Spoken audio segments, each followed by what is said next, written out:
And a good Sunday morning to you, Texoma. I'm Daniel Armbruster, sitting here with Senator Jay Paul Gumm, and we're doing First News Forum this morning. And Senator, we're talking about natural gas, and I know that a part of with wind energy and stuff like that, it's a big deal here in Oklahoma, and has quite a future. Absolutely, it does. One of the things that T. Boone Pickens has been talking about over the last several months, about a year, is his plan to use natural gas and wind energy as a bridge to get us to what the new technologies would be in the years ahead, because we have an enormous supply of natural gas here in the continental United States and in Alaska.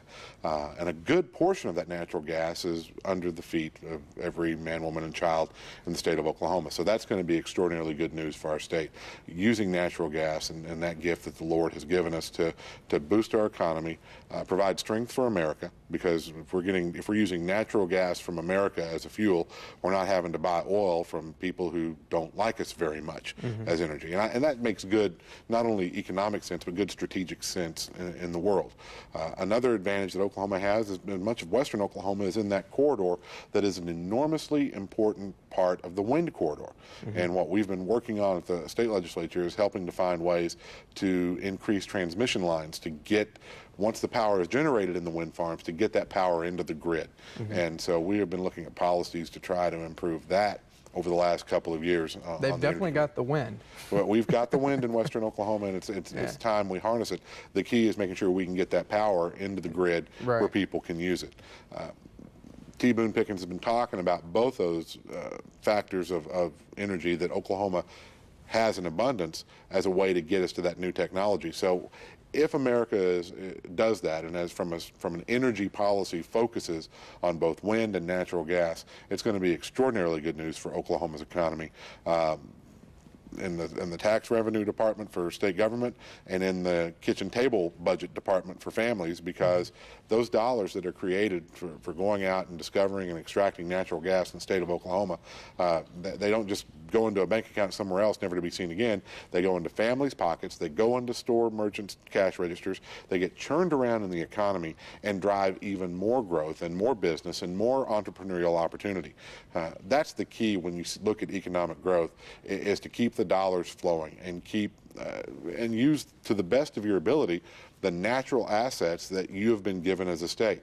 With both wind and natural gas, we're in a tremendous position to take advantage of that, especially given the fact that gas is abundant and it's a clean energy, especially given the fact that wind is absolutely a clean energy, totally renewable. I think Oklahoma's sitting in a pretty good spot for the next several decades. The key is going to be, what's the national policy going to be to drive that? There has to be a focus on natural gas, just because we have so much of it here in the United States. And I think that move needs to happen from the federal government, and certainly Oklahoma's congressional delegation, I would suspect Texas is as well, is really trying to push the energy discussion that way. It's not just good for our states. This isn't just Homer talk. This will be good for the entire nation as well. And how much, I've heard people say how we have a lot of natural gas. Do you know roughly how long that could last? A 50 to 60 year supply if we use it at current levels, or even increasing a little bit. Part of that is because the discovery has gotten so much better. Some of the technology that they're using now to go out and find natural gas is like almost out of science fiction. Is it like a sonar? Or? It's a kind of sonar, and 3D imaging of geologic formations. I've been to one of the rooms where they do that, and it's really quite amazing how they can find it. And like I said, right now in the state of Oklahoma, we have a greater supply of natural gas today that we know about than any time in Oklahoma's history, and that's because we can find it better now. I mean, and think of all the natural gas that has come out of Oklahoma ground over the first 100 years of our state's existence, and today we have more than we ever knew we had before. It's almost like I wouldn't call it a gold rush maybe, but it's something like that. And you were telling me in the break that there's been families whose lives have been changed because of natural gas. Absolutely. I carried a few years ago, when I was chairman of the Finance Committee, the tax break to gas companies to go and do that expensive deep well drilling that it takes, and horizontal drilling that it takes to get the shale locked natural gas. And I had one family, one mother come up to me in a restaurant one day, and she said, "I just wanted to say thank you for writing that bill because of what that started, and finding that natural gas, and they were a royalty owner. They, for the first time in their lives, they're debt-free and they have money in the bank. I mean, and that's not just good for that family. They're going to be able to spend more in local businesses and drive local economy. So that's another way with the benefit that goes to royalty owners that you're going to see Oklahoma's energy future do very, very well. Mm-hmm.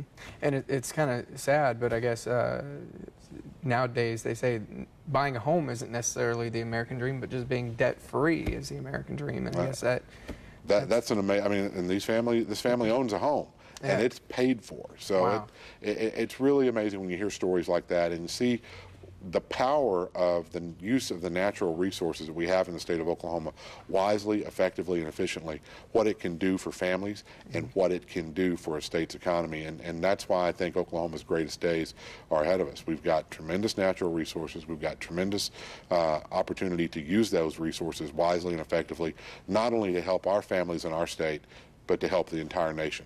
Okay, and talking about the economy, there's also a lot of growth in Marshall County. They're getting their new Walmart center. The Point Vista Development Project is I think it's either $500 or $750 million, something like that. Yeah, $750 million. It's an amazing project. Yeah, and I mean, what does that show you? I mean, you grew up in Oklahoma, right? I grew up in Durant, absolutely. So, I mean, what does that tell you personally? I think it shows that we have really shaken off the Dust Bowl mentality in the state of Oklahoma, and that we believe that there is no goal that we set for ourselves that we cannot achieve. Mm-hmm. When you look at the economic growth that you've seen, my 5 counties have all grown in the last 7 years. That shows us that there are tremendous opportunities ahead, and we just have to take advantage of those opportunities for the benefit of our families, for the benefit of the economy. I grew up here, of course.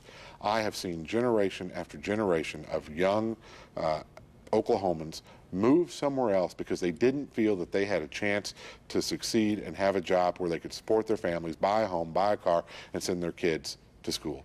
Now we're seeing people believe that about our part of Oklahoma, and it all is about taking advantage of the opportunities the good Lord has given us, and that's the difference. All right. Well, thank you, Jay Paul Gumm, and thank you for watching this morning. We'll see you back here today at 5:30 for First News Weekend. Goodbye.